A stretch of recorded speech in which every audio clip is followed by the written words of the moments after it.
María José, buen día.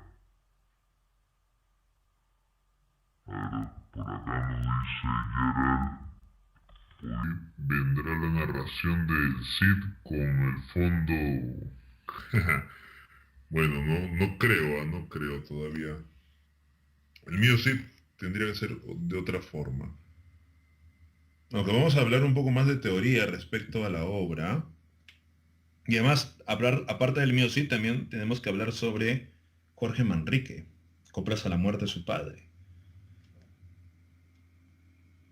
Así que tenemos dos obras para desarrollar. Una obra poética y una obra épica. ¿Qué tal, Joel?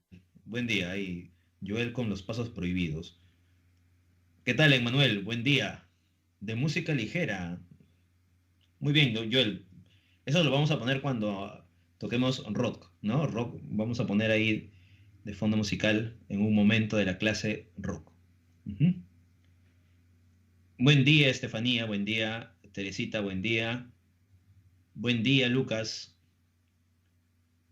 Juan Jesús. Se hizo presente Juan Jesús aquí. A ver, ¿te imaginas ahorita si suena la música? Ah, bueno, Juan Jesús. Ya en un momento sonará esa música. Rocío, ¿qué tal? Buen día. Chasca, ¿qué tal? Buen día. ¿Qué tal, Víctor?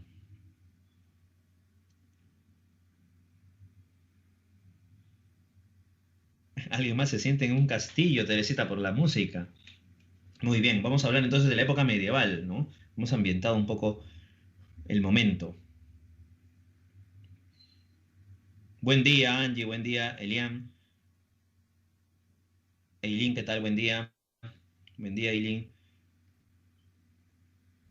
Me gusta siempre llegar antes para escuchar las rolas. Bueno, eso sí, eso es bueno, eso es bueno. Temprano. ¿Qué tal? ¿Qué tal por aquí? Luis Guillermo. ¿Qué tal, Víctor? ¿Qué tal? Buen día. Buen día, Teresa. Buen día. Joel, siempre con la precisa ahí con los GIFs, ahí está. Muy bien, buen día a todos ustedes.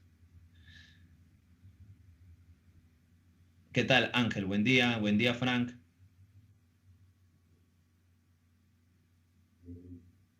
Claro, Frank, llegaste muy tarde, Frank, ¿no? Tienes que llegar un poco, unos minutos antes. Te perdiste la música de fondo. Buen día, Luis. Buen día, Lucero. Marjorie, buen día. ¿Qué tal, María Rosario? Buen día.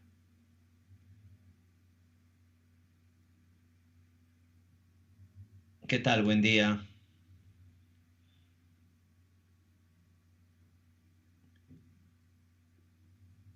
Buen día, Josué. Recién cenando, Josué. ¿Qué pasó? Te amaneciste toda la mañana, toda la tarde, toda la noche y hoy recién. ¿Qué habrás hecho, Josué? Buen día, cielo. Buen día, Víctor. Buen día, Yasore.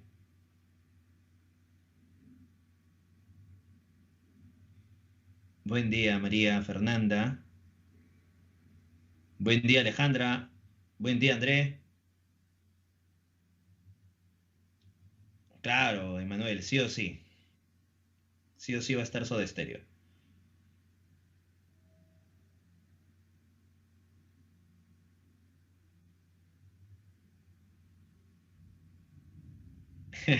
Buen día a todos ustedes. Bien, a ver qué tal por aquí. Manuel, buen día. Buen día, Juan Carlos.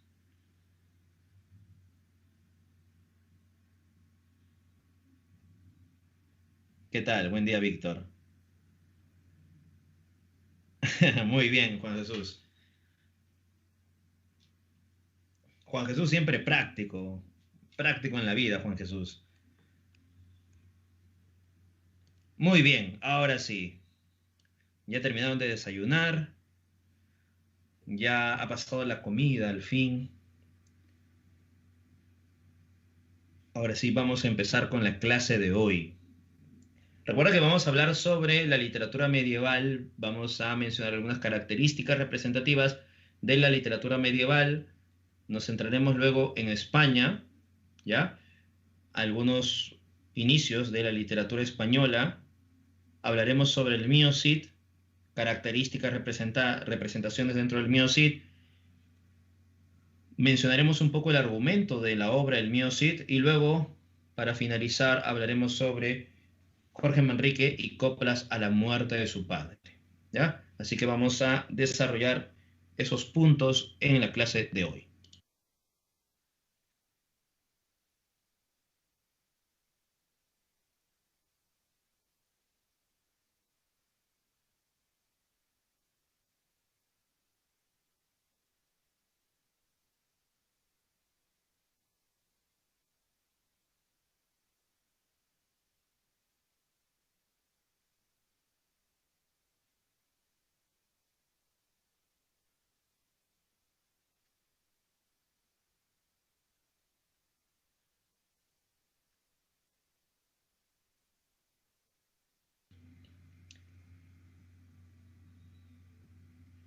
Muy bien, empezamos entonces. Literatura medieval. Recordemos entonces qué es la literatura medieval. Recuerda que es una de la segunda etapa, ¿no?, de la literatura universal, que comprende tanto el siglo V como el siglo XV, ¿no? Esta literatura medieval tiene estas características esenciales. Recordarás estas características de esta literatura medieval. La formación de lenguas romances. Recuerda que la lengua oficial es el latín. Sin embargo, vamos a encontrar que también se está desarrollando otras lenguas, ¿no? Las lenguas vernáculas, como también les llaman, las lenguas vulgares, en este caso las lenguas romances, ¿no? En el caso español, el romance castellano, recuerda, ¿no?, que va a ser como el antecedente a nuestro español ya moderno, ¿no? En el caso de Italia, el toscano, recuerda, ¿no? En el caso de Italia lo mencionamos con Dante Alighieri, cuando va a escribir la Divina Comedia, ¿no? Entonces estamos desarrollando este tipo de manifestaciones. Aparece, por tanto, el surgimiento de estas lenguas romances, ya que va a ser muy importante porque muchas veces nos confundimos y decimos que la literatura medieval está en su totalidad en latín, y eso es falso, ¿no? Porque la literatura no solamente se muestra a través del latín, o los aspectos filosóficos, los tratados filosóficos y también los oficios representativos. Vamos a encontrar también obras literarias que no están necesariamente escritas en latín, sino están escritas en su lengua materna, ¿no? Por ejemplo, el Mio Cid es una composición oral que está en romance castellano, ¿no? Y va a pasar a la escritura y va a ser considerada una de las primeras obras escrita en su totalidad en romance castellano. Otro elemento también muy importante y fundamental dentro de esta literatura medieval es la presencia de los llamados cantares de gesta. Pregunto, ¿quién es aquel que canta estas obras? ¿Cómo se llama el poeta que manifiesta los cantares de gesta? ¿Recuerdas? El poeta que manifiesta los cantares de gesta, ¿cómo se le llamó?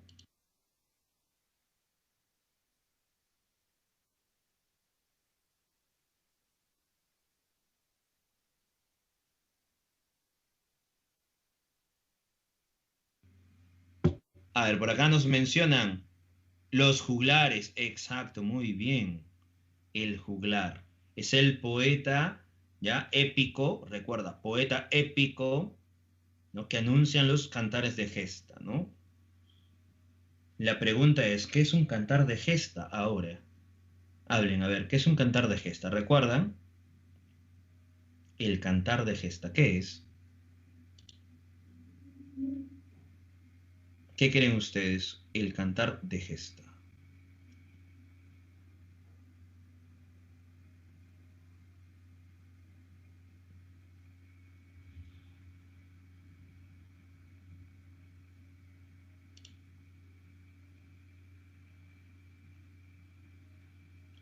A ver, por aquí, ¿qué nos dicen?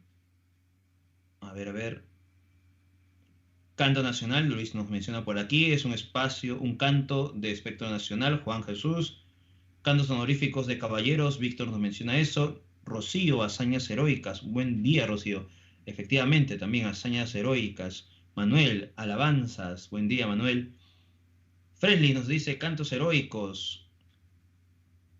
Claro, efectivamente, también están vinculados a esas nociones de los cantos heroicos, ¿no? Un canto nacional. Fiamma nos menciona eso. En Manuel, una narración de un hecho heroico nacional, efectivamente. José también cantos épicos, narra hazañas nacionales, Teresita nos menciona, al igual que Víctor, cantos heroicos, hazañas heroicas, historias, y Astoria nos menciona así, y Juan, cantos que resaltan hazañas de héroes, pero con un aspecto nacional. Ahí está, mejorado Juan. Muy bien. Rodrigo, hazañas heroicas de carácter nacionalista. Marjorie, relato de hazañas históricas. Lucas nos dice, profesor, ¿puede volver a explicar sobre los juglares? Rodrigo nos menciona lo histórico y realista. No te preocupes, Lucas, vamos a volver a explicar. A ver, en esta época de la Edad Media, o la literatura medieval, van a aparecer los llamados juglares. ¿Qué son los juglares? Los juglares son poetas que van a ir de pueblo en pueblo cantando estas grandes hazañas de héroes de una nación. A esto se le llama cantares de gesta, ¿ya? Así que el juglar va a componer, va a divulgar, va a ir de pueblo en pueblo a cantar estas grandes hazañas de estos héroes que pertenecen a una nación, ¿no? Ejemplo, en el Mío Cid, el personaje, el héroe del Mío Cid es Rodrigo Ruiz Díaz de Vivar. Este personaje constituye una nación. ¿A través de qué? A través de sus hazañas. Entonces el juglar va a contarnos estas hazañas de Rodrigo Ruiz Díaz de Vivar en torno al enfrentamiento con los moros, por ejemplo. ¿Ya? Entonces recordemos, el juglar es un poeta épico. ¿Por qué épico? Porque nos narra grandes hazañas. Poeta épico. ¿Y qué hace? Canta. ¿Ya? ¿Qué canta? Canta estas grandes hazañas. A eso se le llama los cantares de gesta. ¿Por qué? Porque a través de estas hazañas se está gestando una nación. ¿Ya? Hay que recordar de esa forma. Esos son los juglares. ¿Ya? Y en este periodo surgen los cantares de gesta. Recuerda, en este periodo de la época medieval surgen los cantares de gesta. Y como estamos mencionando cantares de gesta y estamos mencionando a su vez que está vinculado a un héroe que está representando una nación, quiere decir que en estos primeros momentos estamos también mencionando que en la época medieval surgen los primeros brotes de un carácter nacional, que sería el último punto que he mencionado en su diapositiva. También aparece en este periodo, por aquí Juan nos menciona los trovadores. Pero, Juan, cuidado, los trovadores, ¿ya? ¿Qué sucede con los trovadores? Ellos son poetas líricos, ¿ya? Así que ten cuidado, Juan. Son poetas líricos, los trovadores. ¿Ya? Los trovadores, poetas líricos. ¿Ya? No están vinculados a los cuentos, a Dante Alighieri tampoco, ¿no? Sino está vinculado a una poesía con un tono sentimental. Trovadores, poetas líricos. ¿Ya? Aparecen en el sur de Francia.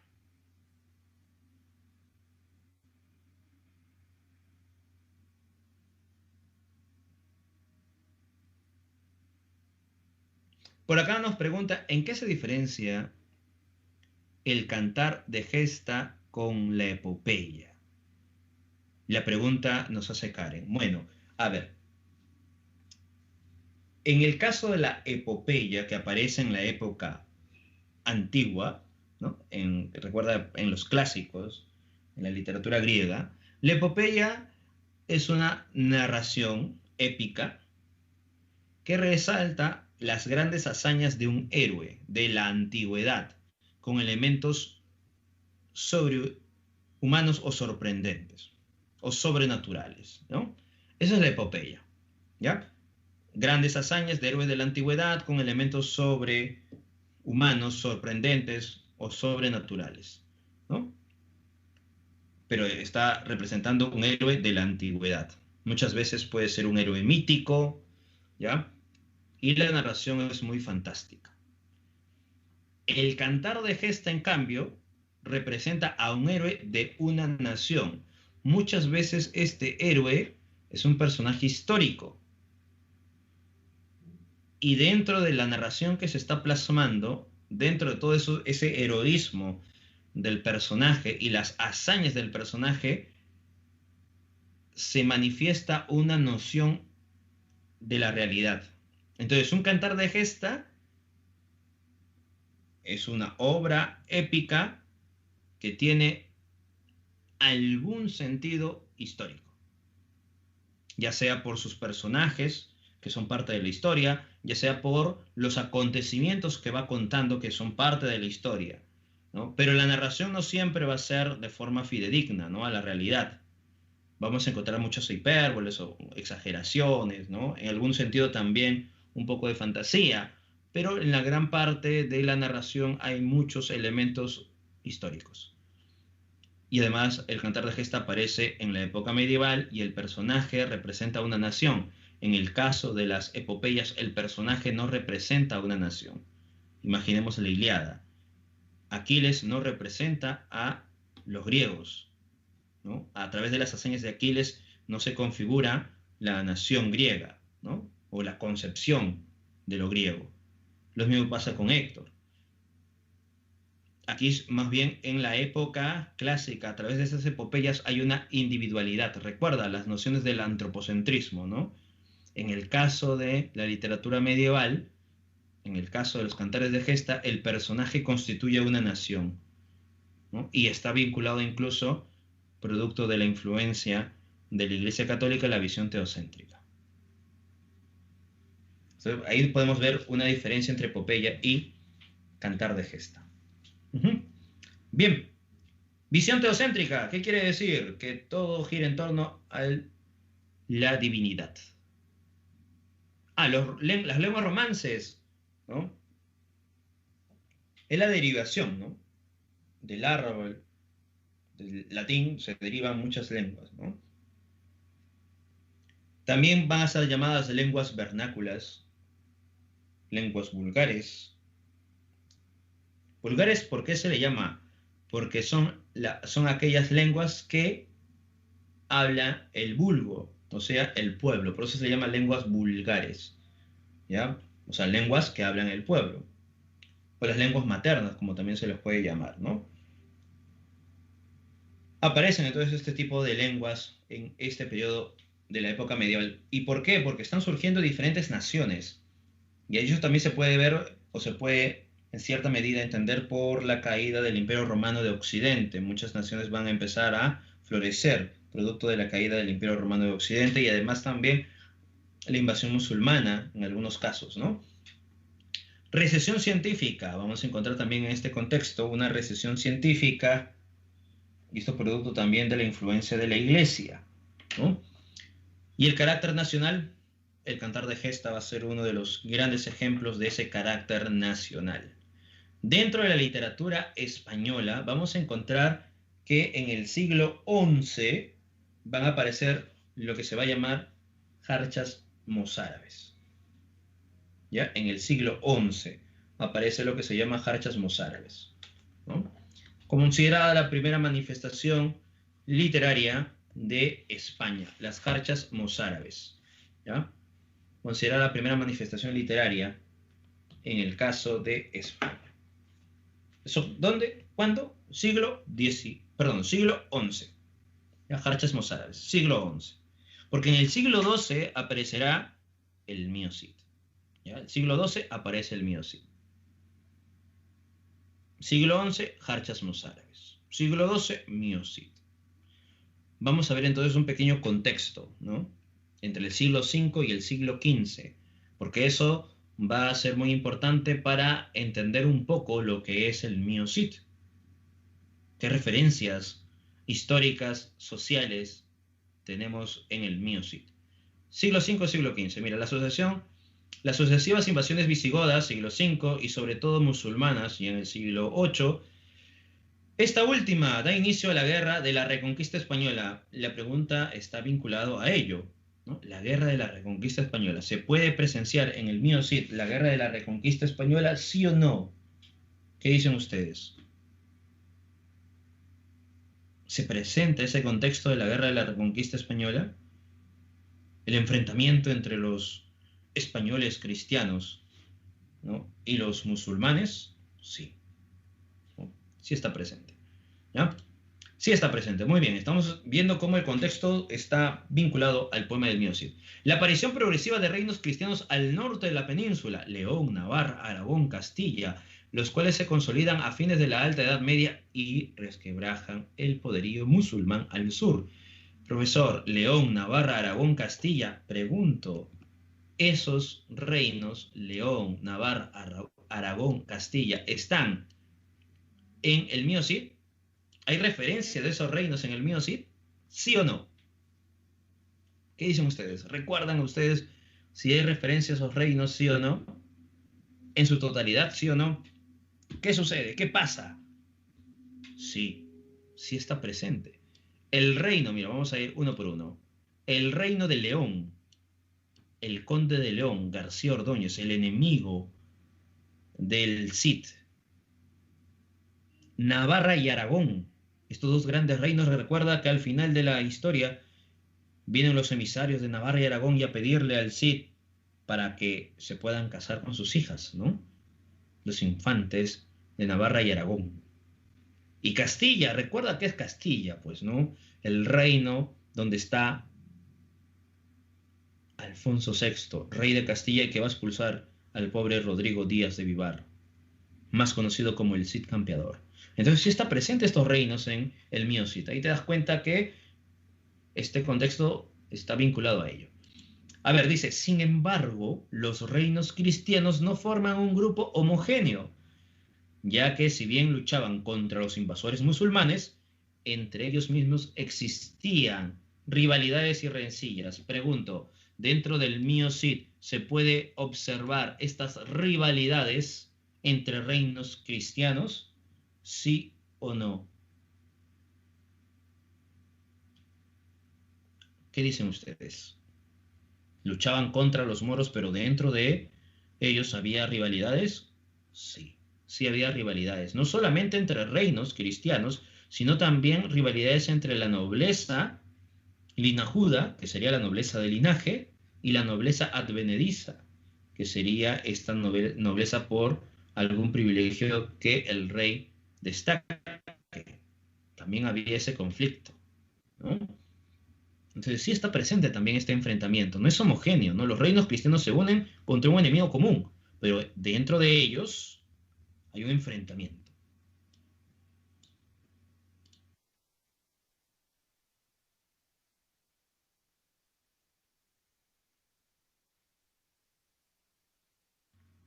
El Cantar de Gesta, relato heroico en verso.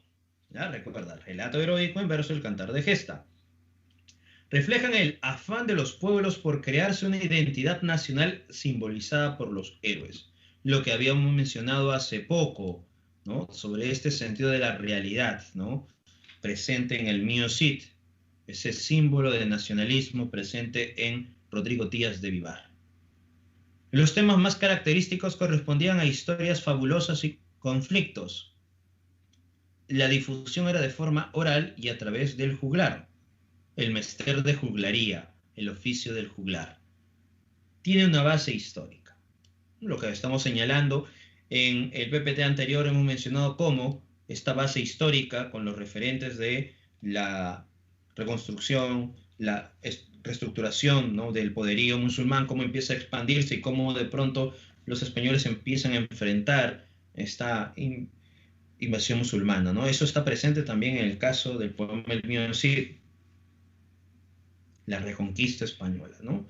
Así que sí está presente esas nociones históricas. Los héroes dentro de los cantares de gesta tenían estas características. Eran personas sabias, fuertes, que simbolizaban una nación, Por eso que en el Mío Cid encontramos la presencia de Rodrigo Díaz de Vivar como un padre ejemplar, como un gran cristiano que logra perdonar incluso a sus enemigos. Así se constituye esa nación, ¿no? Técnicas. Métrica irregular. ¿Qué quiere decir una métrica irregular? ¿Recuerdan que es una métrica irregular? Como estamos dándonos cuenta, esta literatura está conformada a través de la oralidad. Así que va a ser muy difícil que la métrica sea regular. Recuerden, ¿no? Cada línea, imaginemos que es un verso, ¿ya? Cuando el verso, o sea, el poema es escrito, yo tengo la facilidad de contar las sílabas que hay de... Vamos a cambiar de color, y ahora sí. Que hay sílabas de aquí hasta aquí, ¿no? Y de pronto yo me doy cuenta que, imaginemos, hay 11 sílabas, ¿no? ¿Ya? 11 sílabas. Y en el siguiente verso, como yo he escrito, también lo estoy contando y me doy cuenta que hay 10 sílabas. Ah, fácil. ¿Qué hago? Como hay 10 sílabas y como está escrito, lo corrijo, ¿no? Cambio de palabras, busco la manera para que pueda encontrarse 11 sílabas y al fin, ¿qué estoy haciendo? Estoy regularizando mi métrica. Mis versos van a ser 11, 11, aquí de pronto ya también pongo 11 y logro al fin un terceto, porque es un conjunto de 3 versos, en decasílabos. Métrica regular. Pero como el cantar de gesta pertenece a la oralidad, entonces el juglar en su mente no puede hacer este esquema, ¿no? Difícilmente en tu mente vas a estar, ¿no?, contando las sílabas, y vas a tener que buscar la manera de regularizarlo. No se puede, ¿no? Difícilmente. Entonces, ¿qué sucede?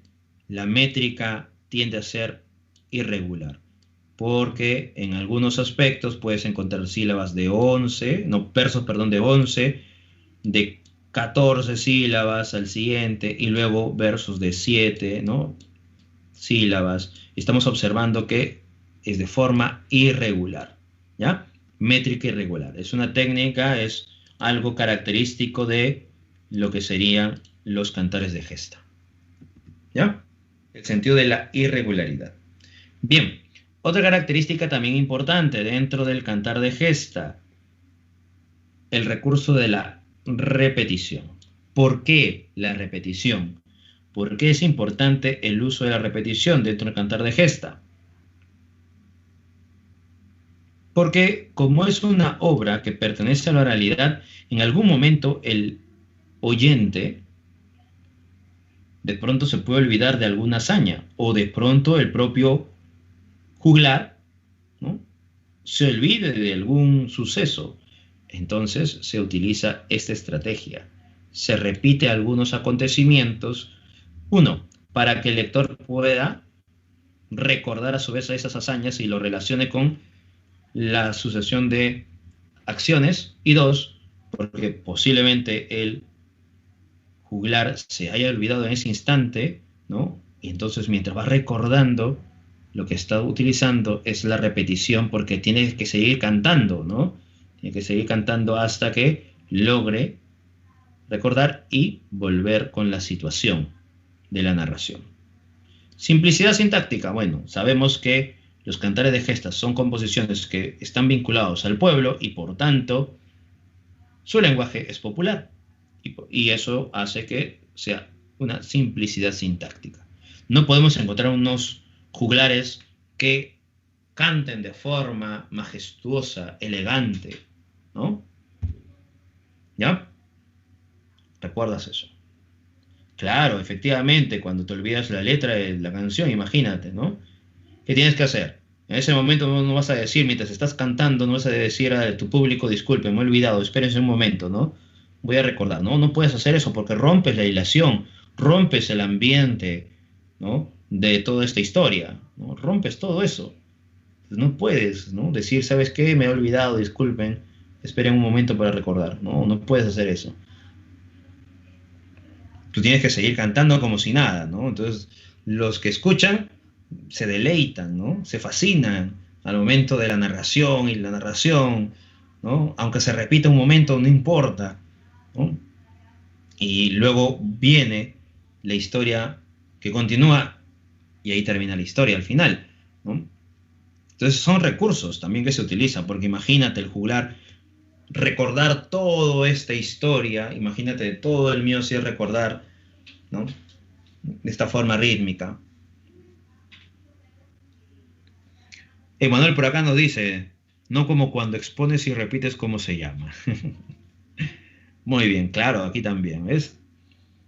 Entonces la repetición es otro recurso también importante, ¿no? No solamente para ocultar de pronto algunos vacíos, sino también para resaltar algunas hazañas de estos héroes, ¿no?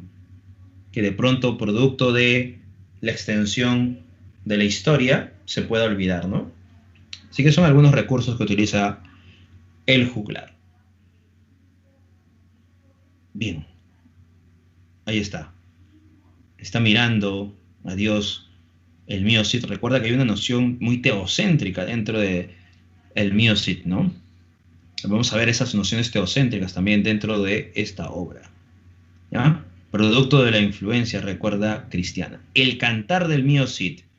Según Ramón Menéndez Pidal, el poema habría sido compuesto de forma oral aproximadamente en el año de 1110 por un juglar de la zona de San Esteban de Gorzman, ¿no? Reelaborado en el año de 1140 por un juglar en o cerca de la zona de Medinaceli, ¿ya? Así que aquí tenemos la presencia de Ramón Menéndez Pidal, que va a ser un gran estudioso del Mio-Cid, ¿ya? Es uno de los grandes estudiosos del Mio-Cid. Entonces nos está diciendo Ramón Menéndez Pidal que esta obra, producto de todo su análisis, de todo su estudio respecto a la obra, que esta obra se ha compuesto aproximadamente en 1110 y 1140, porque en 1110 la composición estaba en casi su totalidad, y en 1140 se reelabora un poco esta obra, insertando algunos pasajes, ¿no? Por ejemplo, el momento en que el Cid se encuentra con el ángel Gabriel, o el arcángel Gabriel, ¿no? O el sentido del el león cuando se sale de la jaula, ¿no? 1140, por el juglar de Medinaceli, ¿ya? El poema habría sido llevado a la escritura por el copista medieval Per Abad en 1307. Antes se creía que Per Abad era el autor del Mio-Cid, pero como aquí te lo señalan, es un simple copista. En 1307, uno de los manuscritos más antiguos del Mio-Cid, copiado por Per Abad, 1307. ¿Ya? Pero recuerda que estaba compuesto de forma oral aproximadamente en 1110, 1140, o sea, siglo XII. ¿Tiene referencias socioculturales? Sí. Se manifiesta la Guerra Santa, el tema de la Reconquista Española también, personajes de distintos estratos sociales. El Cid es un infanzón, encontramos a los infantes, encontramos también a los reyes, etcétera, etcétera. Así que diferentes estratos sociales. Aquí hay un punto muy interesante, muy importante de recordar. El Mio-Cid, o mejor dicho, el manuscrito del Mio-Cid, que estaba en 1307, producto de el pasar del tiempo y también de algunas nociones, desgraciadamente se va a perder algo. Algo se pierde. Se pierden las primeras páginas de este manuscrito y parte del centro, ¿no?, de las páginas. No sabemos quién es el autor realmente, por desgracia. Las primeras páginas se pierden. Y justo en esas primeras páginas estaba el título de la obra, el verdadero título de la obra, ¿no? Imagínate. Profesor, ¿cómo es que el verdadero título de la obra? Claro, no se sabe con exactitud cómo se llamó esta obra. El manuscrito lo encontramos, pero no se sabe cómo se llamó. Por eso que tú lo puedes encontrar como el poema del mío Cid, el cantar del mío Cid o el mío Cid, ¿no?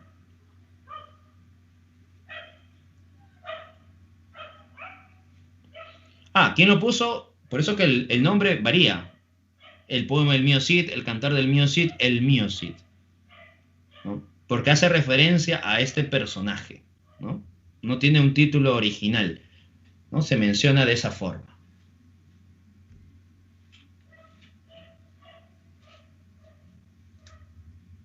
Así que Ramón Menéndez Pidal también señala, ¿no? El cantar del mío Cid. Y hace un estudio. Ahora, ¿cómo de pronto nosotros sabemos, ¿no? O mejor dicho, Ramón Menéndez Pidal, cómo de pronto llegó a la conclusión que posiblemente se está representando en esos años? Ya sea por las referencias históricas que se presentan en el mío Cid. Por eso que hay un aproximado entre 1110 a 1140. ¿Y por qué llega a la conclusión que posiblemente este juglar esté dentro de la zona de San Esteban de Gormaz? Porque el juglar, cuando hace una descripción, ¿no?, describe con mayor facilidad este aspecto de San Esteban de Gormaz.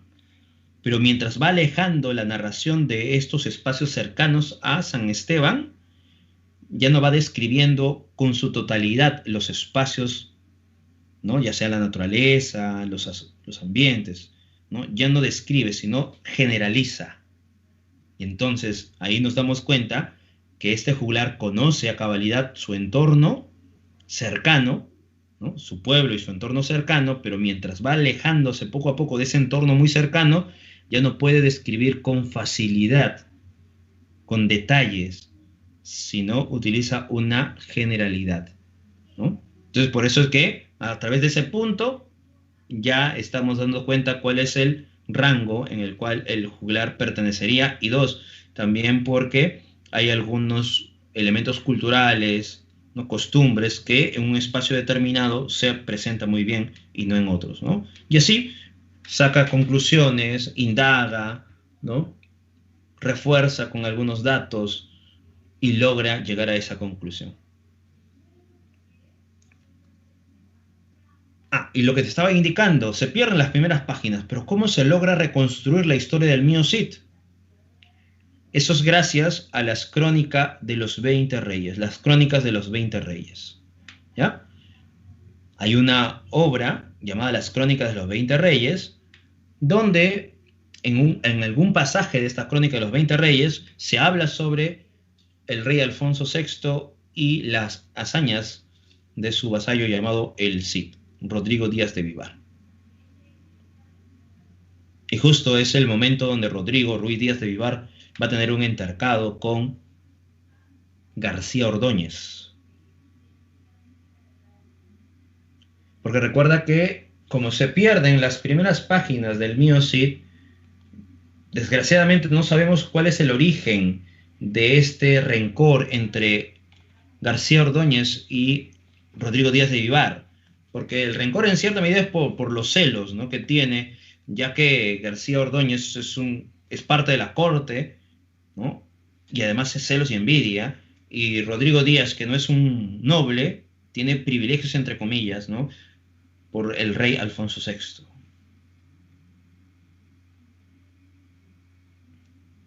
¿Ya? Por eso que al inicio, bueno, si ustedes compran la obra, el mío Cid, al inicio se van a dar cuenta que va a estar algunos pasajes en cursiva, porque esos pasajes que están en cursiva no le pertenecen al mío Cid, sino va a ser parte de la reconstrucción con la crónica de los 20 reyes. ¿Ya? Así que recuerden esos detalles.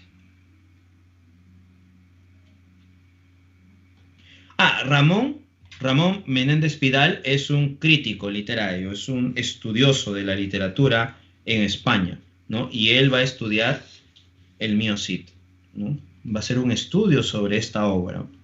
Y él nos da la conclusión de estos puntos que estamos tratando, ¿no?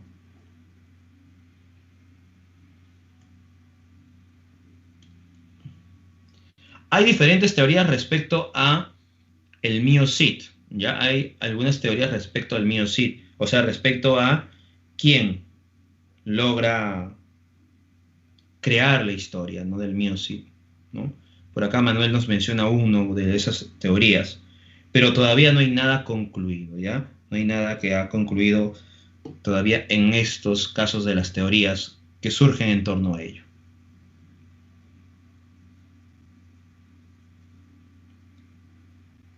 Muy bien.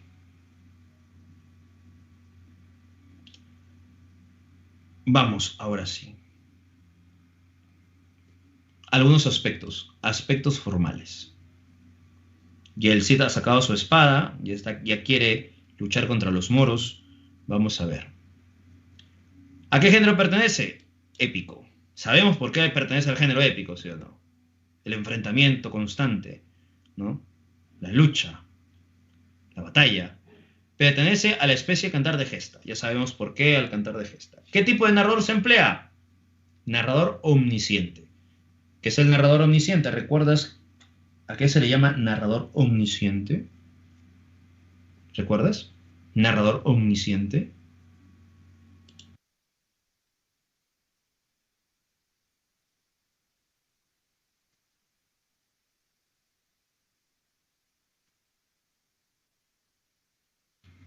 Claro, ese narrador que todo lo sabe, todo lo ve, dice por aquí, ¿no? Efectivamente.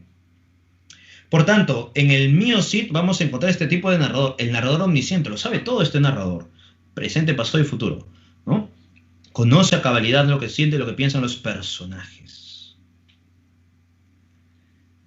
La versificación, métrica irregular, lo que habíamos mencionado, una obra que pertenece al género épico y a su vez está vinculada a la oralidad, difícilmente no va a ser regular. Así que tiene una métrica irregular, entre 10 a 20 sílabas métricas, predominando las sílabas 14 y 16. Así que son versos de arte mayor, ¿ya? La rima es imperfecta también, ¿no? Rima asonante. Y la división está dividida en 3 cantares, ¿ya? El primer cantar, el destierro. El segundo cantar, las bodas de las hijas del Cid. Y el tercer cantar, la afrenta de Cortes. El Cid ya está con su caballo a punto de cabalgar contra los musulmanes, así que vamos con algunos temas. La obediencia del súbdito al rey. Ya, así que encontramos esos elementos. Los temas, recuerda los temas. La obediencia del súbdito al rey, ¿no? Estamos encontrando esa característica de este personaje, ¿no? Por más que haya sido expulsado, sigue siendo leal y obediente a la voluntad del rey, ¿ya?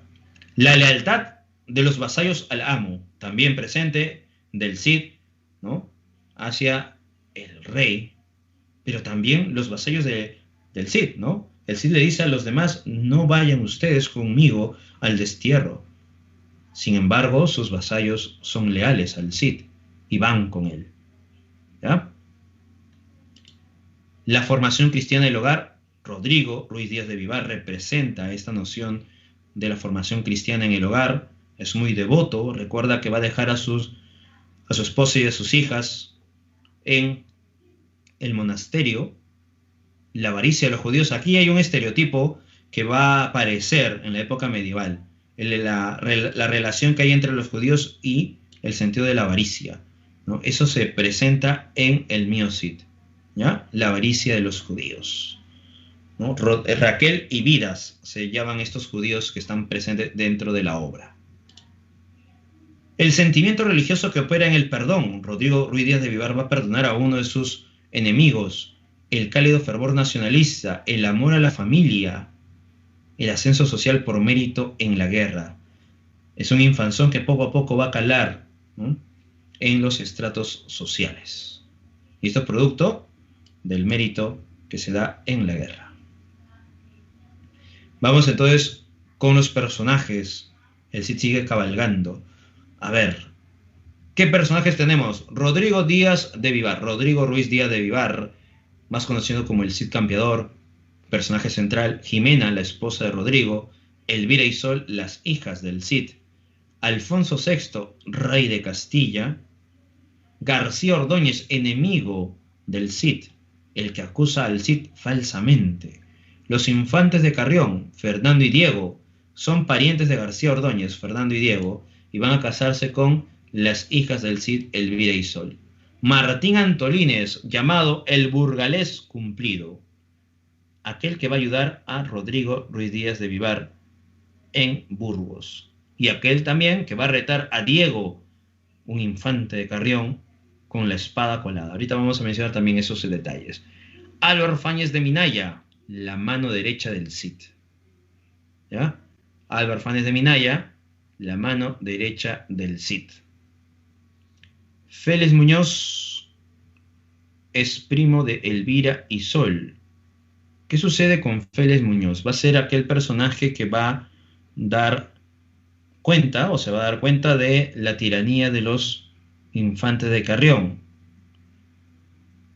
El personaje central, Rodrigo, le dice a Félix Muñoz que investigue, ¿no? Que esté detrás, ¿no? Yendo, observando qué es lo que pasa entre Fernando y Diego y Elvira y Sol, ¿no? Al final, Félix Muñoz descubre que Elvira y Sol van a ser ultrajadas, ¿no? Por Fernando y Diego, van a ser golpeadas y dejadas amarradas ahí, ¿no? Por eso que Félix Muñoz va a decirle al Cid, y el Cid busca o emprende este enfrentamiento para que se recupere el honor perdido, ¿no? Va donde el rey decreta las Cortes de Toledo y se busca resarcir el honor perdido.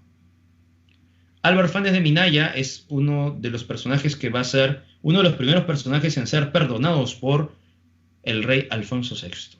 Y Pedro Bermúdez va a ser el otro personaje que va a retar a los infantes de Carrión, en este caso a Fernando, porque Martín Antolínez reta a Diego. Son algunos personajes presentes dentro de la obra, ¿ya? No te olvides entonces.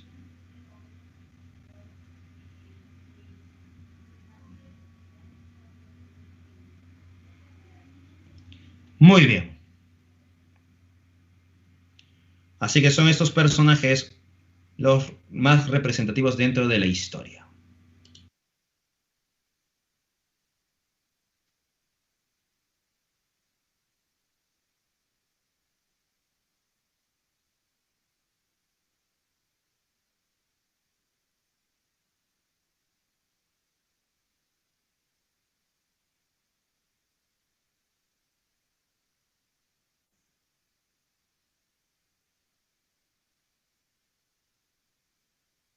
Bien, ahora sí vamos a hacer un pequeño resumen sobre la obra.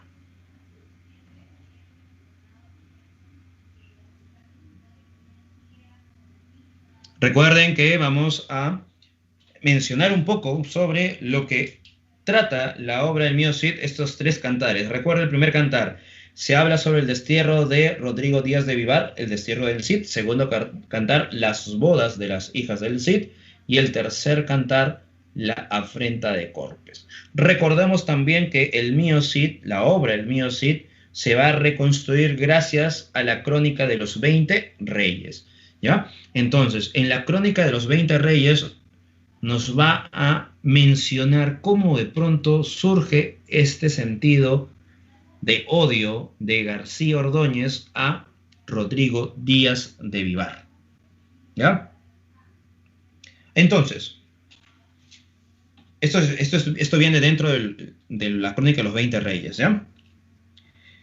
El rey Alfonso VI envía al Cid por las parias reales. Ahora, ¿qué son las parias reales? Son los tributos que van a tener que dar los reyes moros porque están al servicio del rey cristiano, ¿ya? Recuerda eso. Este rey cristiano, Alfonso VI, ha logrado conquistar diferentes ciudades, entre ellas, por ejemplo, Córdoba y Sevilla, y para que los reyes moros no puedan perder su estatus, ellos van a realizar estos pagos al rey cristiano. Entonces, el Cid va donde estos reyes a recibir lo que se llama las parias reales, ¿ya? Son los tributos. que le tenían que dar tanto los reyes de Córdoba como de Sevilla, cada año.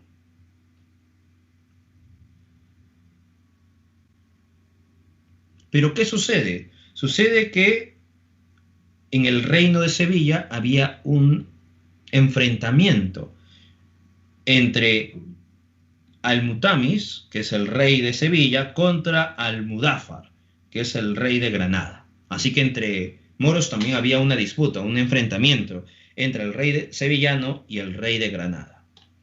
Hasta aquí no hay ningún problema, porque entre moros se pueden enfrentar, luchar entre sí, no hay problemas aquí, ¿no?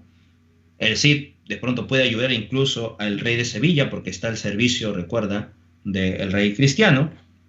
Pero el problema sucede cuando el Cid se percata que en el reino de Granada se está desarrollando una alianza con algunos condes que están dentro de la corte del rey Alfonso VI. Y dentro de esos personajes está García Ordóñez. Está Fortún Sánchez, que son parte de la corte del rey Alfonso VI. Y aquí hay un problema muy grande. ¿Por qué? Porque el reino de Granada no es un reino que está al servicio del rey cristiano. El reino de Granada es un reino musulmán que quiere invadir Sevilla y está siendo apoyado por representantes del rey Alfonso VI, García Ordóñez, Fortún Sánchez, más o menos como una traición. Por eso que el Cid tiene que resguardar el reino de Sevilla y enfrentarse al reino de Granada. Le dice a los nobles cristianos que se desistan de apoyar al reino de Granada, porque él, como está al servicio del rey Alfonso VI y está cuidando el reino de Sevilla, tiene que enfrentar al rey de Granada. Y no quiere enfrentarse y matar a cristianos. Pero los condes García Ordóñez, Fortún Sánchez y los demás no deciden hacerle caso. Así que el Cid no tiene otra alternativa que enfrentarse en unas batallas contra ellos. El Cid y sus soldados, apoyados al rey de Sevilla, se enfrentan al reino de Granada con algunos soldados cristianos que eran parte de García Ordóñez y Fortún Sánchez. El Cid logra vencerlos. Ha matado a algunos musulmanes, no ha podido matar a algunos cristianos, pero los ha vencido, los ha atrapado, los tiene prisionero. No puede ejecutarlo, porque recuerda que quien realiza ese acto es el rey. El rey manda. El Cid no puede realizar estos actos de justicia sin la orden del rey. Y además recuerda que son nobles. Así que el que imparte justicia en este caso sería el rey. Por eso que el Cid no le queda otra alternativa que liberarlos. Y el Cid ir donde el rey Alfonso VI y decirle lo que ha acontecido, ¿no? Pero el Cid hace algo más antes de liberarlos. Agarra a García Ordóñez, la barba que tenía García Ordóñez, le agarra la barba y le mece, ¿no? Lo empieza a mover de un lado a otro. Tú dirás, profesor, ¿eso qué tiene que ver? Bueno, para esta época, que alguien te agarre la barba y te mesa de un lado a otro, ¿no? Es una ofensa. Así que el Cid está humillando a García Ordóñez delante de todos. Y los libera. Ha sido humillado García Ordóñez. García Ordóñez jura vengarse del Cid. Tanto él y los demás nobles retornan a Castilla. El Cid se queda con el rey de Sevilla, uno, esperando las parias reales, y dos, porque el rey de Sevilla le quiere agradecer al Cid y le está honrando, ¿no? Con una fiesta. Así que el Cid, al momento de retornar a Castilla, llega muy tarde. ¿Por qué llega muy tarde? Porque ya García Ordóñez ha llegado con los otros infantes Han ido donde el rey Alfonso VI le dice: rey, no sabes, pero tu súbdito, el Cid, está robando las parias reales. Y como García Ordóñez es noble y le está diciendo esta acusación, el rey no puede decir a García Ordóñez: dame pruebas, ¿no? Porque es un noble. Es un noble que está acusando a un súbdito y por tanto el rey Alfonso VI tiene que creerle a este noble y decreta el destierro del Cid. Le da un plazo de 9 días para que pueda salir de toda Castilla. Es desterrado. Debería ser ejecutado por traición, pero como el rey sabe que el Cid ha sido uno de sus mejores vasallos, lo destierra. Así que cuando el Cid está retornando a Castilla, feliz y contento porque ha logrado vencer al reino de Granada, ha logrado humillar a García Ordóñez y además ha sido homenajeado por el rey de Sevilla, al retornar a Castilla se da con la sorpresa. Se da con la sorpresa que tiene un decreto para que pueda salir de toda Castilla por una acusación falsa para él, pero no puede hacer nada en contra de esta acusación. Porque como el Cid es un infanzón, no es una persona, un noble, no puede llegar ante el rey, ya que ha sido acusado. Así que es imposible ir ante el rey y además en contra de un noble. Así que el Cid se da cuenta que es imposible cambiar el veredicto del rey y lo que tiene que hacer es salir de Castilla.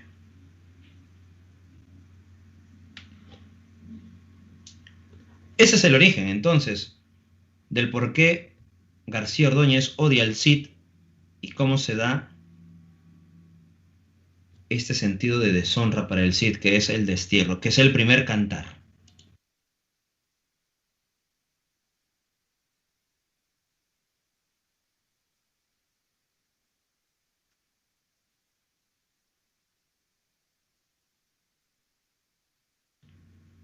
Así que no le queda otra cosa al Cid.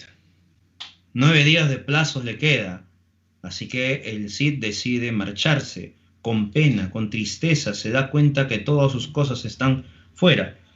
Las puertas abiertas, las ventanas también. Todo está afuera, ¿no? Roto los candados. El Cid triste y abandonado. El Cid le dice a los demás: quédense.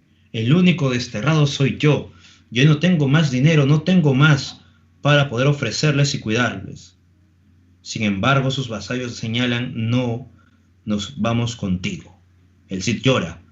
Llora por ver esta gran lealtad y también llora porque no sabe qué va a hacer. No tiene nada, absolutamente nada. Así que el Cid avanza, ¿no? Avanza con los demás. El Cid sale de Vivar, está llegando a Burgos, ¿ya? El lugar donde se supone, el Cid cree, que va a tener apoyo, ¿no? Recuerda, para el Cid el destierro de Castilla sería una humillación, sería una deshonra, ¿ya? Así que ha llegado a Vivar, ¿no? De Vivar ha llegado a Burgos, y en Burgos Martín Antolínez le va a ayudar, ¿no? Llega a Vivar, sale de Vivar y llega a Burgos. Por sus ojos míos Cid va tristemente llorando. Volvía atrás la cabeza y se quedaba mirándolos. Miró las puertas abiertas, los póstigos sin candados. Ahí te das cuenta cómo destruyen toda la parte de la casa del Cid. Las alcándaras vacías, sin pellizones ni mantos, sin los halcones de casa, ni los azores mudados. Suspiró entonces mío Cid, de pesadumbre cargado, y comenzó a hablar así, justamente mesurado: loado seas, Señor, Padre que estás en lo alto. Todo esto me han urdido mis enemigos malvados. Ahí te das cuenta que el Cid tiene esa noción cristiana, ¿no? A pesar de estos elementos, convoca a Dios, ¿no?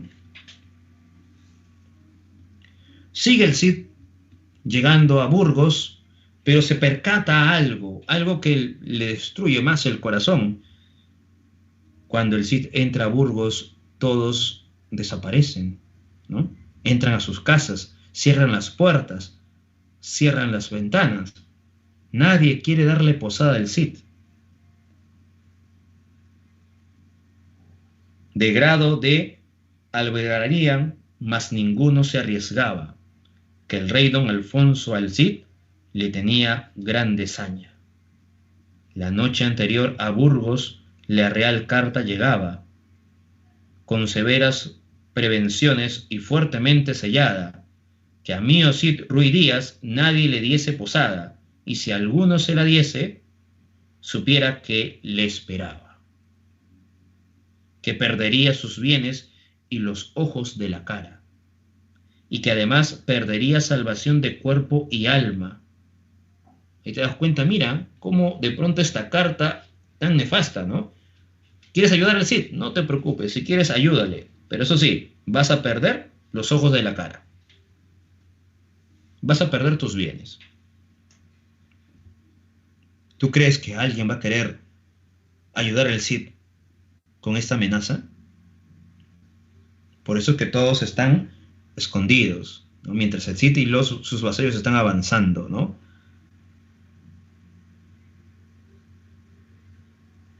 Imagínate, todos están cerrando las posadas hasta que una niña de 9 años, frente a mío Cid, se para. Cid campeador, que en buena hora ceñiste la espada. Sabed que el rey lo ha vedado, anoche llegó su carta, con severas prevenciones y fuertemente sellada. No nos atrevemos a daros asilo por nada, porque si no, perderíamos nuestras haciendas y casas, y hasta podíamos costarnos los ojos de nuestras caras. Oh buen Cid, en nuestro mal no habréis de ganar nada, que el Creador os proteja, Cid, con sus virtudes santas.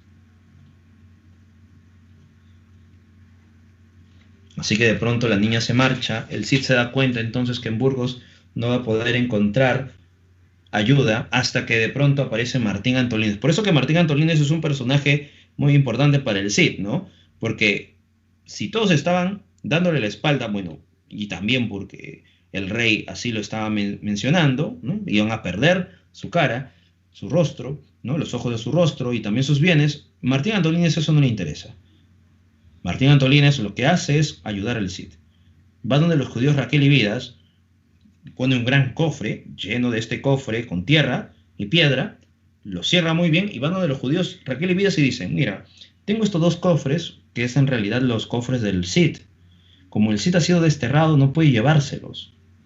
Hay algunas reliquias, regalos, ¿no? Y también joyas dentro de la realeza. Lo que quiero hacer es dejarte estos 2 grandes cofres, pero a cambio quiero que me entregues dinero. El Cid vendrá, ya pasado un año, y te traerá el dinero con intereses. Si de pronto no vuelve, tú serás el poseedor de estas 2 grandes cajas, 2 grandes cofres. De alguna u otra manera sales ganando.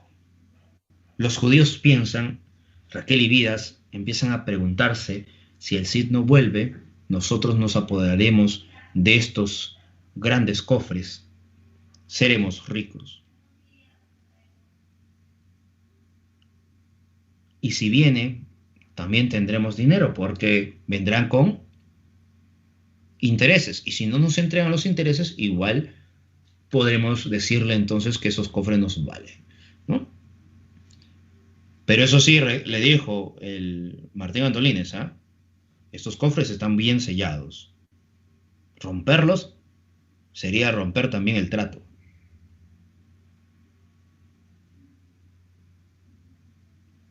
Así que los judíos aceptan. Pues aceptan, está bien. Te vamos a entregar el dinero. No vamos a romper el cofre, no vamos a abrir nada, ¿no? Hasta que venga el Cid, porque es el dueño de estos cofres. Y eso hacen los judíos Raquel y Vidas. Así fueron engañados los judíos. ¿Qué sucede entonces? Martín Antolínez va donde el Cid, le entrega el dinero, el Cid logra al fin dejar a su esposa y a sus hijas en un monasterio, el monasterio de Cardeña, y de pronto el Cid ya está con el plazo de los 9 días para salir de Castilla. No sabe qué hacer el Cid, está muy cerca de salir de Castilla, así que ya fuera de Castilla se va a enfrentar al conde de Barcelona. Antes de enfrentarse al conde de Barcelona, cuando yo estaba a punto de salir de Castilla, duerme y el ángel Gabriel se lo encuentra y le dice al Cid que Dios está con él, ¿no? Ahí es la noción del teocentrismo, recuerda. El Cid ahora, fuera de Castilla, se enfrenta con el conde de Barcelona. Antes de que el conde de Barcelona se ha enfrentado con otros pueblos musulmanes, Alcócer, por ejemplo, uno de ellos, y ha logrado vencer. Así que el Cid ya tiene poco a poco un cierto poderío, logra vencer al conde de Barcelona y obtiene la espada colada. ¿El Cid qué hace? Arresta al conde de Barcelona. El conde de Barcelona realiza una especie de huelga de hambre, no quiere comer, no quiere beber, sus súbditos tampoco comen. El Cid se compadece de los súbditos de Ramón Berenguer y también de él, y le dice a Ramón Berenguer: come, aliméntate. Estás observando que tus vasallos te siguen la posta. Si tú no comes, ellos tampoco van a comer y ellos van a morir de hambre. Y va a ser por tu causa. El conde de Barcelona no acepta.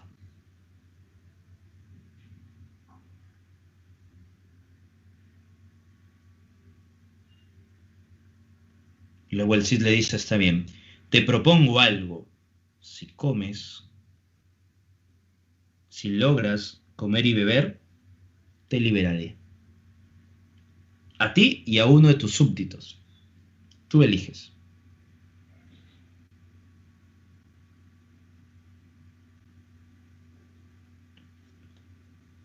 Así que el conde de Barcelona, al ver a todos sus súbditos, uno de ellos decide comer, ¿no? Así que el Cid va a liberar al conde de Barcelona y también a uno de sus súbditos. Pero como el conde de Barcelona es una persona que de pronto no confía en el Cid, ni bien ve unos caballos, sube los caballos y se lanza a la fuga. Los cristianos que estaban al servicio del Cid quieren ir detrás del conde de Barcelona para atraparlo, pero el Cid le dice: no se preocupen, yo le he liberado. Así perdona al conde de Barcelona. Finaliza entonces el primer cantar de esa manera. El Cid ha logrado, uno, ha sido expulsado de Castilla, ha logrado recuperar poco a poco, ¿no?, su ánimo, se ha enfrentado a los musulmanes, ha logrado ganar Alcócer, ahora ha ganado Barcelona, ha logrado obtener la espada colada, así que va por buen camino el Cid, al fin, ¿no?, después de tanta tragedia, dice, ¿no? Segundo cantar, las bodas de las hijas del Cid. Recuerda, ha ganado ¿ya? Ha ganado la espada colada.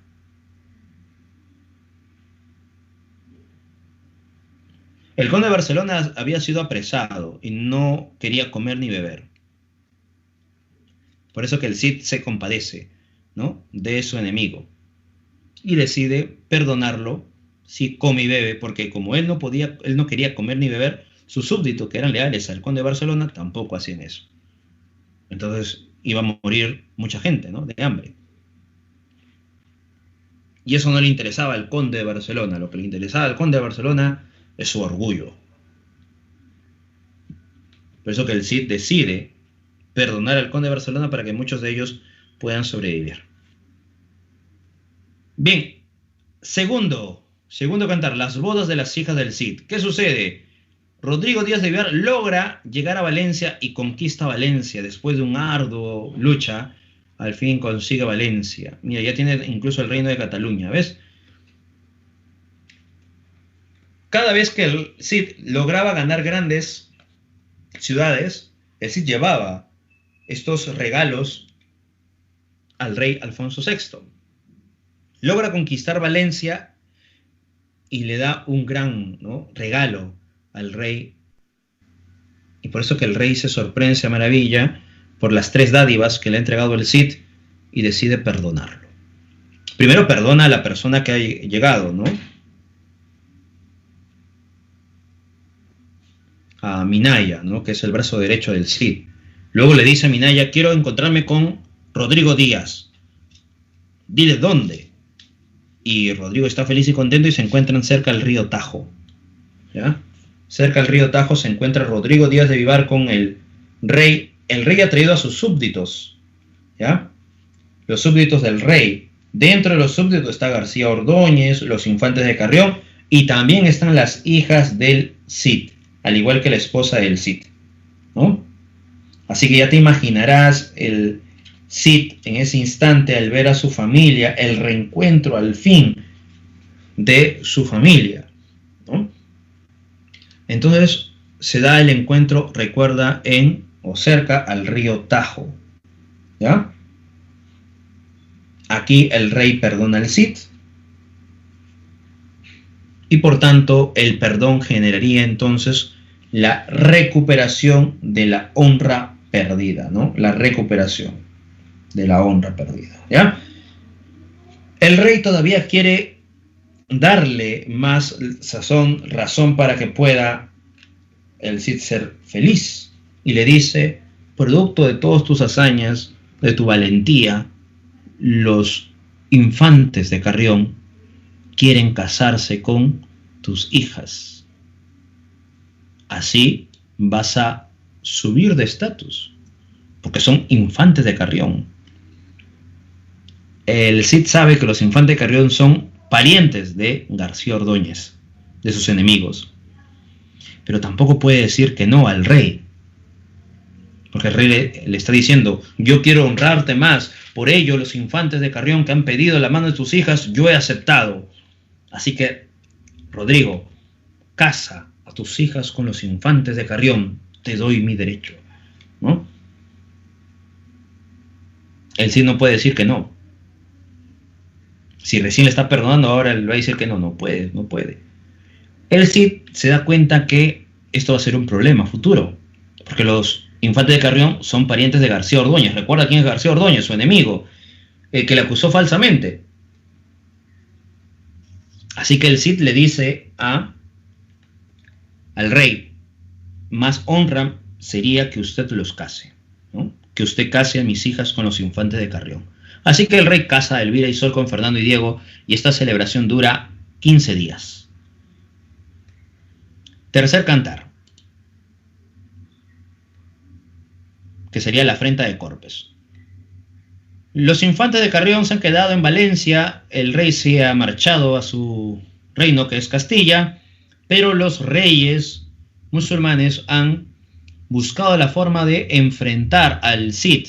Se han reagrupado y buscan enfrentar al Cid, así que se da un enfrentamiento en Valencia. Los infantes de Carrión, Fernando y Diego, tienen miedo, así que en medio de este enfrentamiento se esconden, y cuando ya está terminando el enfrentamiento, Fernando y Diego aparecen en medio de algunos cuerpos moros, mientras que Rodrigo Díaz de Vivar está luchando y enfrenta al rey Búcar y le parte en dos con la espada colada. Así que el rey Búcar va a ser asesinado por el Cid, lo parten así en dos, con la espada colada, y obtiene la espada tizón.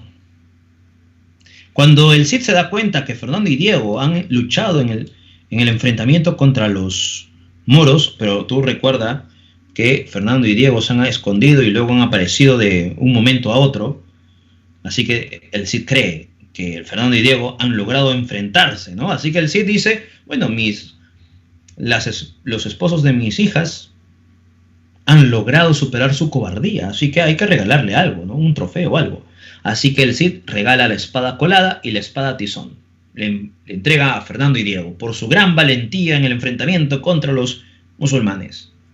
Todos celebran, ¿no? Fernando y Diego dice: qué tan fácil ha sido engañar a todos. ¿Ya?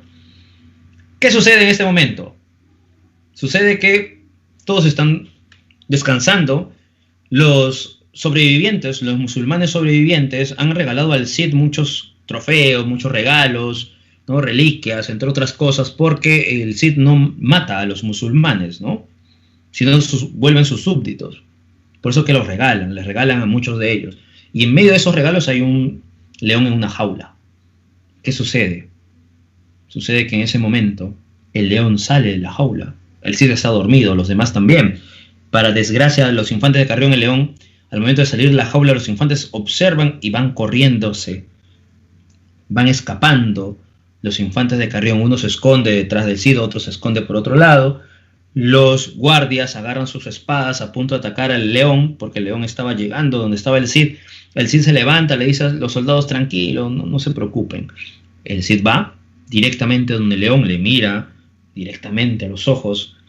El león también le mira directamente a los ojos al Cid, y en ese momento el Cid se acerca un poco más, el león baja la cabeza, el Cid le agarra de la melena y lo lleva a su jaula.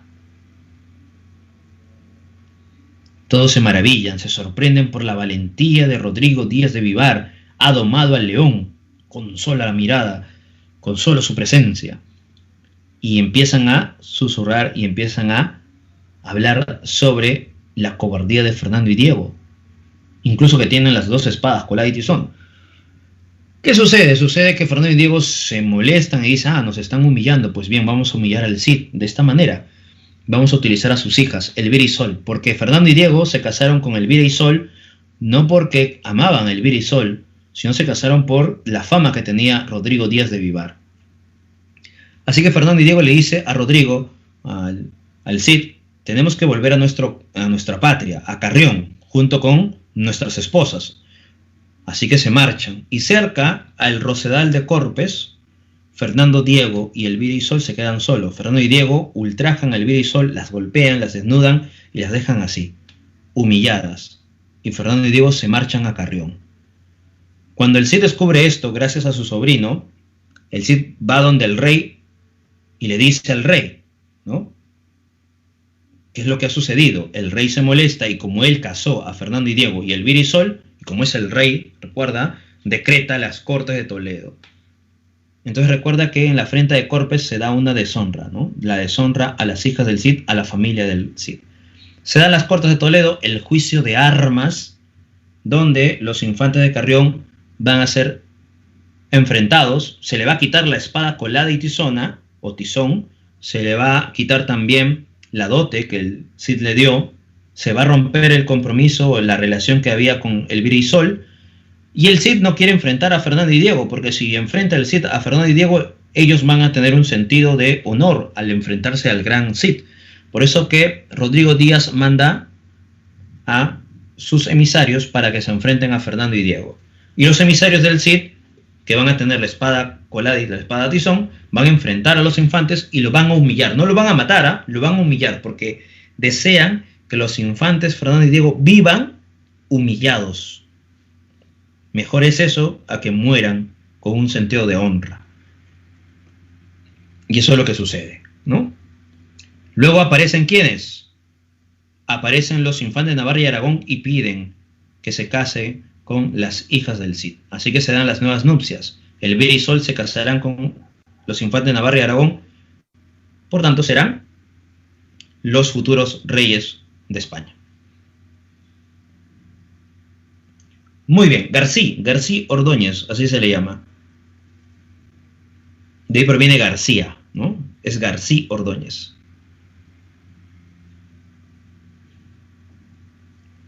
Muy bien, después el juglar nos menciona, ¿no?, que el Cid muere de muy viejito, pues, ¿no? Las grandes hazañas del Cid. Y por acá Lucas nos menciona al rey Arturo. Pues el rey Arturo no te pase, pues, Lucas. Estamos hablando del mío Cid.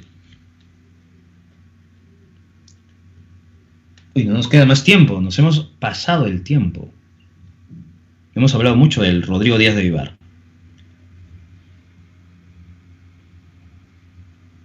Bien, estos valores lo puedes leer ya. Vamos a mencionar un poco de Jorge Manrique. El poeta Jorge Manrique tiene una obra llamada Coplas a la muerte de su padre. ¿Ya? En Coplas a la muerte de su padre vamos a ver cómo de pronto la representación de la muerte está en todas partes, ¿no? Nosotros somos iguales ante la muerte, tanto ricos como pobres, ¿no? Y se da un registro de toda la valentía y todo el honor que su padre realizó en vida, ¿ya? Aquí hay algunos aspectos formales. Pertenece al género lírico, especie es la elegía, posee 40 coplas, está escrito en lengua culta, ¿ya? Ese castellano culto. El estilo es sentencioso y cortante, en algunos casos también incluye algunas palabras en latín. Su versificación da una grave musicalidad, ¿no? La estrofa, recuerda, son 2 estancias de 6 versos octosílabos, o sea, 8-8, de pie quebrado, 8-8-4, ¿no? Esta es una primera estancia, ¿no? O un primer registro, después viene 8, 8 y 4, ¿no? Ahí están los 6 versos, ¿ya? Octosílabos de pie quebrado, ¿no? Por eso se llama octosílabo de pie quebrado, porque en el tercero se quiebra y se registra 4 sílabas. En el aspecto de fondo, en el tema, los temas presentes en Coplas a la muerte de su padre, la fugacidad de la vida. Nuestras vidas son los ríos que van a dar a la mar y es el morir. Eso va a ser uno de los versos de Coplas a la muerte de su padre. La exaltación de la figura paterna, la caducidad de las cosas humanas y terrenales no interesan ante la muerte, ¿no? La omnipotencia de la muerte está en todos lados. Está esperando el tiempo decisivo para que nos lleve. La añoranza al pasado, ¿no? Todo lo pasado fue mejor. Dolor de la pérdida de la muerte. Quiere decir que en las coplas de muerte de su padre hay un sentido elegíaco, tristeza, nostalgia. ¿Ya? Muy bien, hasta aquí nos quedamos. El tiempo fue muy corto para este día, ¿eh? Mucho hemos hablado del Cid. Entonces, Coplas a la muerte de su padre está presente en la época prerrenacentista, siglo XIV y XV, ¿ya? Muy bien, hasta aquí entonces, chicos, nos quedamos. Puedes ir a dar tu examen.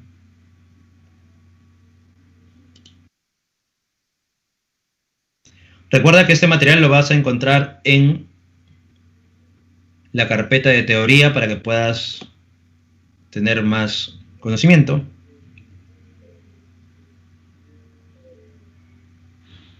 Ahora sí, puedes ir a dar tu examen.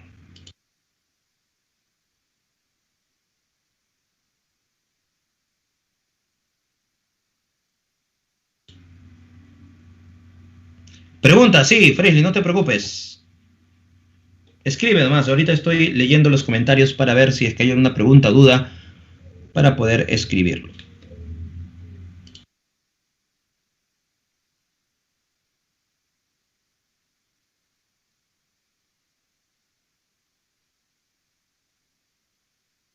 Recuerden que Coplas a la muerte de su padre está dentro ya del siglo XV, ¿ya? Se acá finalizando ya la época medieval, por eso que es el periodo prerrenacentista, ¿ya? A ver, por aquí, a ver, nos dice, gracias María, gracias a ustedes. Fresley, ¿cuál era la pregunta?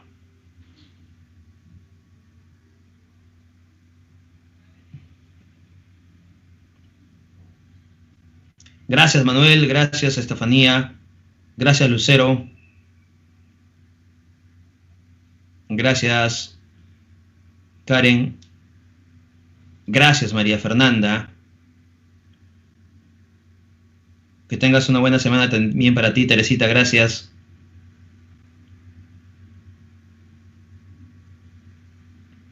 Ok, Fresley, no te preocupes, volvemos.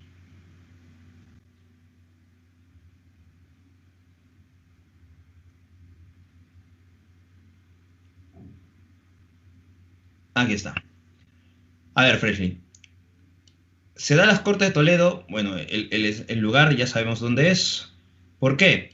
Porque el rey decreta que se debe de enfrentar Fernando y Diego contra el Cid, por el sentido del honor, porque recuerda que ha sido deshonrado, sus hijas han sido deshonradas. Entonces en las Cortes de Toledo se da un juicio de armas, el enfrentamiento entre el Cid y Fernando y Diego, pero el Cid no quiere enfrentar a Fernando y Diego directamente porque sabe que Fernando y Diego son cobardes y cualquiera de sus vasallos va a lograr vencerlo. Si el Cid se enfrenta a Fernando y Diego, lo que va a suceder es que Fernando y Diego puedan decir más adelante que ellos se enfrentaron al Cid, a pesar de que hayan perdido, ¿no? Entonces el Cid no quiere eso, porque quiere humillarlos más. Si se enfrenta a él, no va a humillarlos mucho, sino que va a haber un sentido de gloria al enfrentarse al Cid. Por eso que el Cid quiere humillarlos más y manda a sus vasallos o sus representados para que Fernando y Diego se enfrenten al final. Fernando y Diego al enfrentarse ya a Martín Antolínez, a Félix Muñoz, ¿no? Van a ser humillados, Fernando y Diego. No van a ser asesinados, porque en el juicio de armas se restituye el honor cuando el atacante o de pronto uno de ellos muera, ¿no? Pero lo que hacen los súbditos del Cid deciden humillar a Fernando y Diego y no matarlos. ¿Por qué? Porque desean que Fernando y Diego vivan en medio de la humillación. ¿Y por qué en medio de la humillación? Porque son infantes, mientras que sus contrincantes son del pueblo. Así que personas del pueblo hayan derrotado a personas de la nobleza. Así va a ser más humillante para estos dos. Cuando se desarrolla, cuando se termina, ya, esta corte de Toledo, aparecen los infantes de Navarra y Aragón y piden al Cid para que las hijas se casen con ellos, ¿no? Por eso que Elvira y Sol se casan con los infantes de Navarra y de Aragón, restituyendo el honor perdido. A ver, por aquí hay otra pregunta. A ver, a ver, a ver. El que lo destierra fue el rey Alfonso, claro, el rey Alfonso VI, el que destierra al Cid. Mira, ¿quién destierra al Cid? Alfonso VI. ¿Por qué? Por la calumnia García Ordóñez. ¿Ya? Por eso que el rey Alfonso VI al final los perdona. Recuerda, el rey Alfonso VI perdona al Cid y por ello decreta las bodas y al final va a decretar las Cortes de Toledo con la humillación, recuerda, ¿no? Gracias, Martín. Gracias, Joel. Claro, no te preocupes. La próxima, a ver, vamos a ver si la próxima, si no, unas más adelante. Muy bien, muchas gracias a todos ustedes. En unos instantes va a estar ya el material de la teoría para que lo puedan descargar. Muy bien, chicos. Nos vemos entonces hasta la siguiente semana. Muy bien, Teresita, 18 y 18. Gracias. Felicitaciones.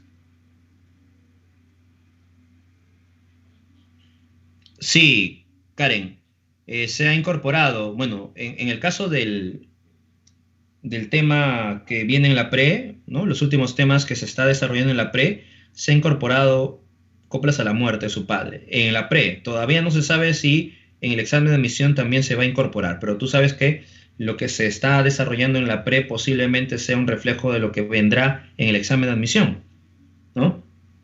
Antes no, antes, o sea, antes en los 80 y los 90 estaba Coplas a la muerte de su padre. En el 2000, 2010, 2008, por ahí ya no estaba Coplas a la muerte de su padre. Pero últimamente, como te digo, en la prensa está desarrollando, así que igual nosotros lo tocamos, por si acaso, ¿no? ¿Ya? Muy bien, gracias, gracias Karen, gracias también Josué. Muy bien, 18 y 18. Gracias, gracias. Nos vemos Valeria, hasta luego. Cuídense todos ustedes, nos vemos hasta la siguiente semana. Gracias José Carlos, nos vemos hasta la siguiente semana.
Muy bien, nos vemos, Yasore Vázquez, nos vemos Luis Fernando.